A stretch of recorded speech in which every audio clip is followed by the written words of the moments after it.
परविंदर जी, आम आदमी पार्टी का तो खैर एक हम कहेंगे कि अट्रैक्शन जो है वो विदेशी मीडिया पे हमेशा से रहा है, क्योंकि जब स्कूलों की बात पर कुछ छपता है तो सबसे ज्यादा उसी को पब्लिसाइज किया जाता है, या तमाम चीजें हैं।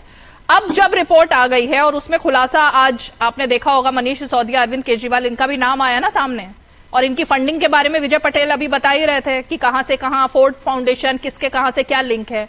तो विश्वास है ना रिपोर्ट पर, तो ईडी की जांच होनी चाहिए ना न्यूज क्लिक पर। देखिए, मैं और तमाम उन लोगों पर सबसे पहली बात तो मैं कहना चाहता हूं कि जो देश की सुरक्षा, देश का सम्मान, देश के प्रति अगर कोई गलत काम होता है उसके पक्ष में सब लोग हैं।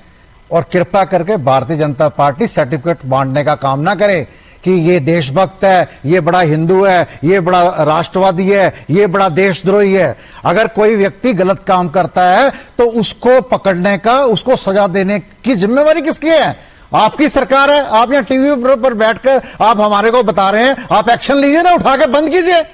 जिस व्यक्ति ने देश के खिलाफ काम करा है उसको उठा के बंद कीजिए। आपको किसने रोका है?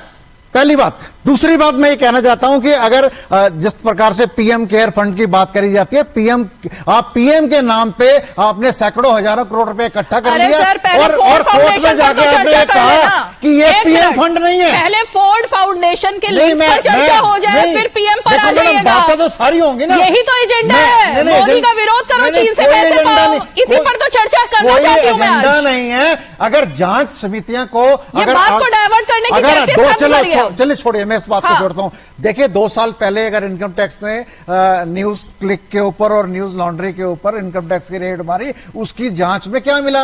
आज तक तो आप कहते हैं न्यूयॉर्क टाइम्स जो है बड़ी खराब है, बड़ी गलत है, अरविंद केजरीवाल शिक्षा मॉडल को करती है। आज न्यूयॉर्क टाइम्स आपको बता रहा है कि आपके देश के खिलाफ ये बात हो रही है। आपकी जांच एजेंसियां कहां पे?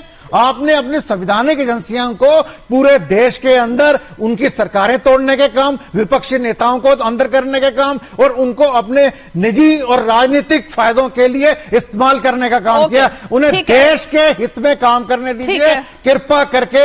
जो हमारी संवैधानिक संस्थाएं हैं, चाहे ईडी है, चाहे रॉ है, चाहे इंटेलिजेंस है, और दूसरी बात है, अगर कोई बाहर का मामला है उसकी जिम्मेवारी गृह मंत्रालय की, फॉरेन मिनिस्ट्री की, रॉ की और इंटेलिजेंस एजेंसियों की है। उसके ऊपर आप परविंदर सेठी जी और तहसीन पूनावाला, मैं दोनों से ये सवाल करूंगी एक एक करके कि जब फिर एक्शन लिया, अभी आप लोग कह रहे हैं एक्शन क्यों नहीं लेती सरकार, जब एक्शन लिया जाता है तो फिर क्यों धरने दिए जाते हैं, क्यों प्रदर्शन होते हैं, क्यों चीख चिल्लाहट होती है कि मीडिया पर हमला किया जा रहा है? अभी देखिए, राइट विंगर्स लेफ्ट विंगर्स की एक अलग ही डिबेट छेड़ दी यहां पर सायरा जी ने, अभी वो चली गई हैं, शायद आएंगी वापस। लेकिन आप ही लोग तो फिर सबसे ज्यादा खुलासा करते हैं ना कि मीडिया पर हमला हो रहा है। देखिए, अगर आप किसी व्यक्ति को राजनीतिक कारणों से टारगेट करेंगे तो ये उसको टारगेट करेंगे तो उसके आवाज, उसके लिए अगर कोई व्यक्ति, एक आदमी है दाऊद है, देश छोड़ के भाग जाता है, अडानी के ऊपर आप जेपीसी का गठन नहीं करते, उसके लिए सुप्रीम कोर्ट जाना पड़ता है। एक जो देश के खिलाड़ी हैं उनकी एफआईआर दर्ज करने के लिए सुप्रीम कोर्ट जाना पड़ता है। लॉ रिफॉर्म्स की जरूरत है, पुलिस रिफॉर्म्स की जरूरत है, जो संवैधानिक संस्थानों के रिफॉर्म्स की जरूरत है। उन जो संस्थाओं को आपने खराब करने का काम किया, कृपा करके देश के ऊपर मेहरबानी कीजिए और उन्हें निष्पक्ष रूप से काम करने दीजिए।